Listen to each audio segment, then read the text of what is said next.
Hello, piye kabare bro? Sehat-sehat wae to? Iki lo, ono cerita film apik taun 2019, soko negorone Om Lionel Messi, judule yoiku Papat Ping Papat. Oke langsung aja kita tonton bersama recapnya ya. Jangan lupa siapkan snack dan minuman biar tambah jos.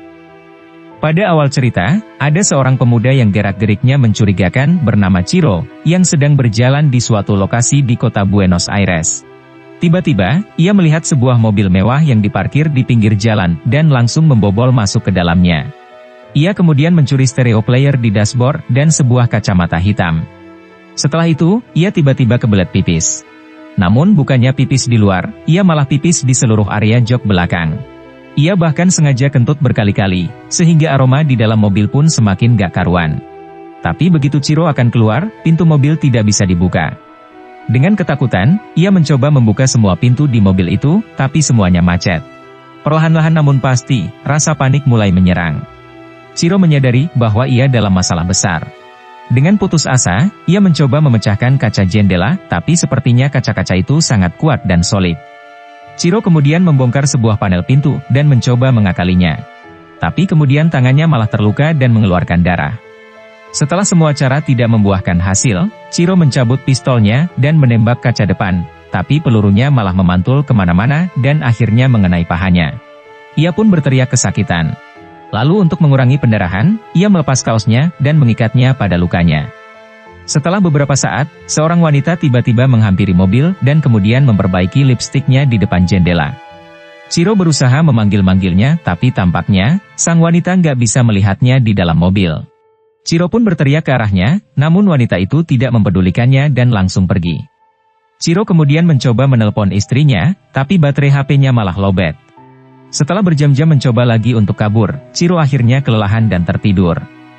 Keesokan paginya, Ciro terbangun karena gerah dan panas. Ia sadar bahwa ia membutuhkan air. Dalam keadaan putus asa, ia menjilati uap yang menempel di jendela mobil, hanya untuk sekedar mengobati dahaganya. Karena sudah bingung mau ngapain lagi, ia mengeluarkan stereo mobil yang ia curi dari tasnya untuk mendengarkan musik, sekedar mengalihkan pikirannya dari rasa panik. Ketika salah satu lagu favoritnya mulai terdengar, Ciro terhanyut dalam irama dan liriknya, dan sejenak lupa kalau ia sedang terjebak di dalam mobil. Ironisnya, keadaannya sekarang ini sangat mirip dengan lirik lagu favoritnya, yang juga menceritakan tentang jendela yang berkabut, darah, dan terjebak sendirian. Sehingga, setelah lagu itu selesai, Ciro kembali bersemangat melanjutkan usahanya untuk kabur.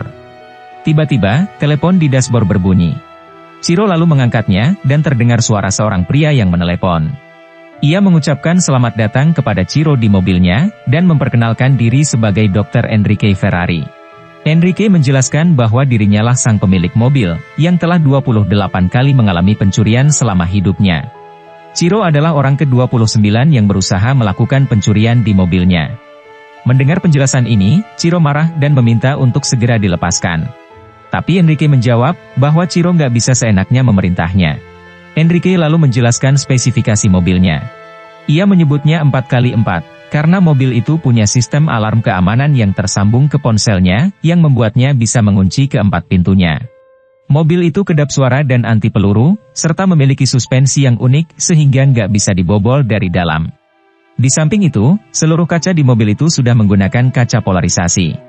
Tangki BBM di mobil itu dapat diisi hingga 120 liter, dan menjadi satu-satunya bagian di mobil yang tidak bisa dihancurkan. Enrique memperingatkan Ciro, jika ia sampai bertindak macam-macam, tangki BBM itu bisa menjadi bom yang akan memanggangnya hidup-hidup. Enrique juga bilang, kalau dia ini adalah seorang duda berumur 60 tahun, dari kota Quilmes, dan menceritakan tentang masa-masa kecilnya, yang berada di dalam sebuah lingkungan sederhana, di mana semua pintu rumah-rumah di sana, tidak ada yang dikunci, dan terbuka untuk siapapun. Ia sangat merindukan masa-masa itu, di mana kejujuran sangat dijunjung tinggi.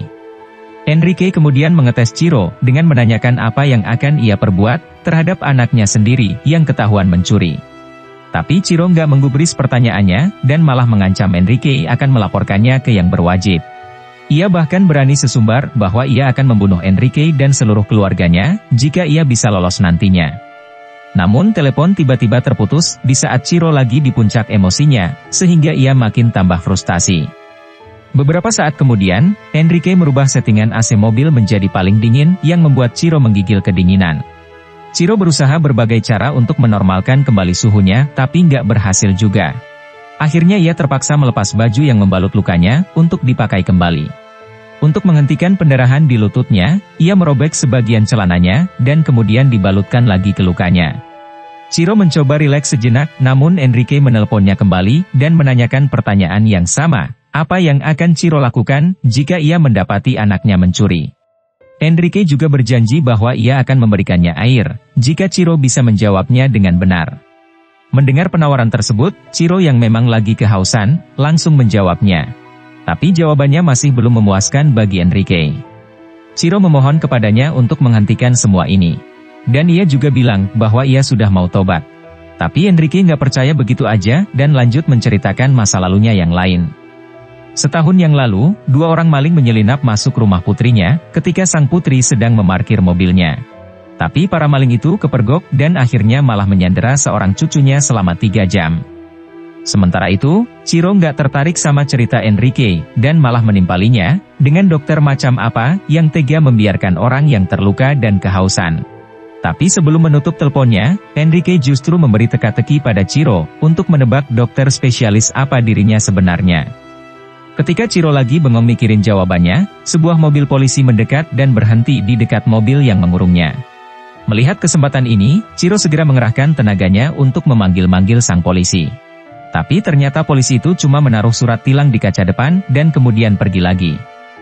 Beberapa jam kemudian, Enrique kembali menelpon Ciro dan memintanya untuk memberitahunya nama lengkap dan nomor KTP-nya dengan imbalan, ia akan diberikan air minum.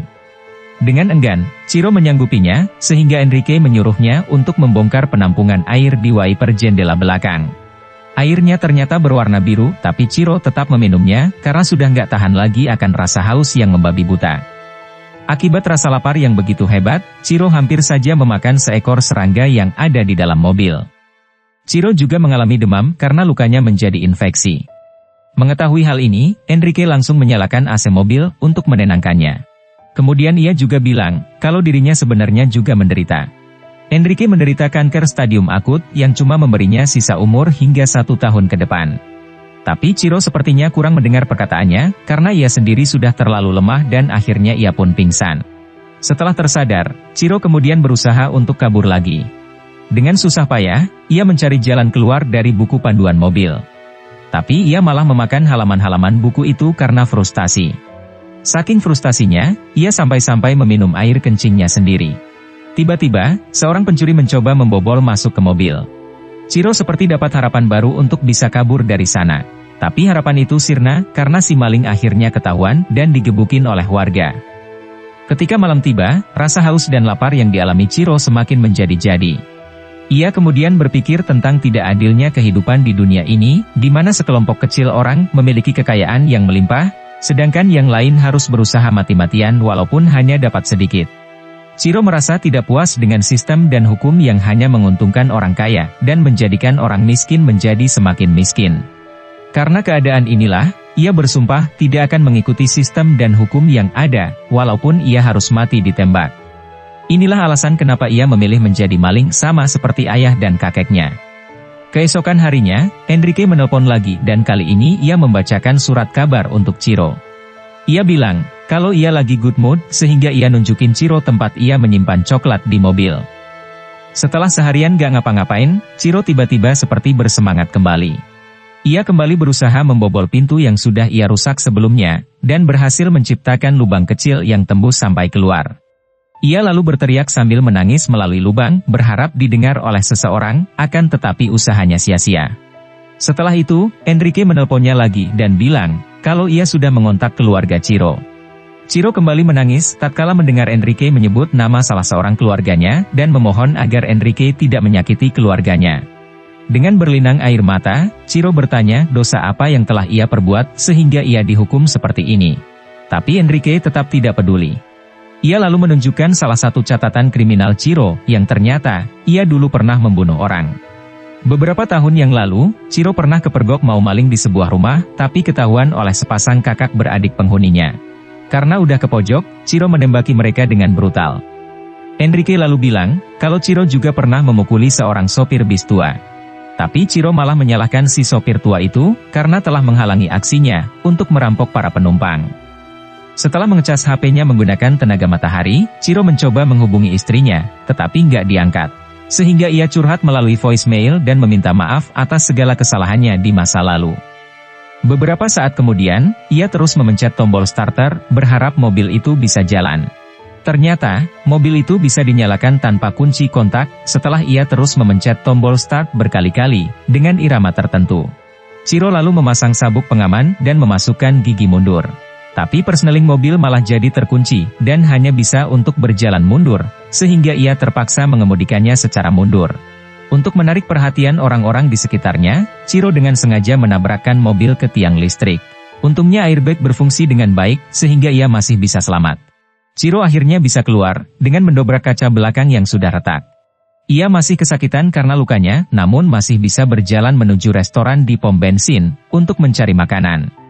Ketika sedang enak-enaknya makan, manajer restoran menyuruhnya untuk segera membayar, atau angkat kaki dari sana. Ciro marah atas sikap si manajer, dan langsung menembaknya dengan pistolnya. Tapi tiba-tiba, Ciro segera tersadar. Ternyata itu semua hanyalah mimpinya di siang bolong. Dan tentu saja, ia masih terjebak di dalam mobil. Teleponnya berbunyi lagi, dan seperti biasa dari Enrique. Dalam keadaan putus asa, Ciro mengancam akan berbuat sesuatu yang di luar nalar. Tapi Enrique tetap tidak terpengaruh oleh ancamannya. Ia malah tertawa terbahak-bahak dan tiba-tiba muncul di depan mobil, menampakkan dirinya. Enrique kemudian masuk ke dalam mobil dan mulai merawat luka Ciro. Setelah beberapa saat lukanya dirawat, Ciro langsung tertidur. Tapi begitu ia terbangun, ia langsung mengambil pistolnya dan menembak Enrique. Entah tembakannya kena atau enggak, Ciro langsung kabur dan sempat terjatuh di luar mobil. Ternyata tembakan Ciro nggak kena sasaran, dan Enrique kini berusaha menangkapnya lagi. Ia sudah berhasil menangkap Ciro, tapi seorang polisi memergokinya, dan menyuruhnya untuk meletakkan senjata. Tapi Enrique menolak, sehingga terjadilah adu mulut antara ia dan polisi. Keributan itu akhirnya mengundang perhatian warga dan media, bahkan kini banyak personel polisi di sana. Enrique masih menyandera Ciro dengan bersenjatakan pistol, sementara orang-orang di sana terus menyuruhnya untuk menyerah. Karena situasi tidak kunjung membaik, akhirnya polisi mendatangkan seorang negosiator. Ia langsung menghampiri Enrique dan menanyakan apa yang sebenarnya ia inginkan. Dengan disaksikan secara langsung oleh seluruh warga negara, Enrique membeberkan daftar kegagalan pemerintah yang selama ini merugikannya. Ia menceritakan bagaimana dirinya harus menghindari lebih dari 2.000 kotoran anjing pada saat ia melewati jalanan, dikarenakan para pemilik anjing malas membersihkannya. Ia juga muak dengan selokan-selokan yang mampet dan sampah-sampah yang berceceran di jalanan, serta banyaknya gelandangan di mana-mana. Padahal, banyak pembalakan hutan untuk dijadikan perumahan. Mendengar hal ini, para warga setuju dengan Enrique dan kini mendukungnya. Namun sang negosiator tetap tak menyerah, dan menyuruh Enrique untuk melepas Ciro. Setelah Ciro berhasil ditangani oleh polisi, Enrique juga disuruh untuk menyerah. Tapi ia malah melakukan hal yang di luar dugaan. Enrique masuk ke dalam mobil, dan mengaktifkan bom yang ternyata ada di dalam mobilnya, sehingga ledakan hebat pun terjadi dan ia pun mati di tempat.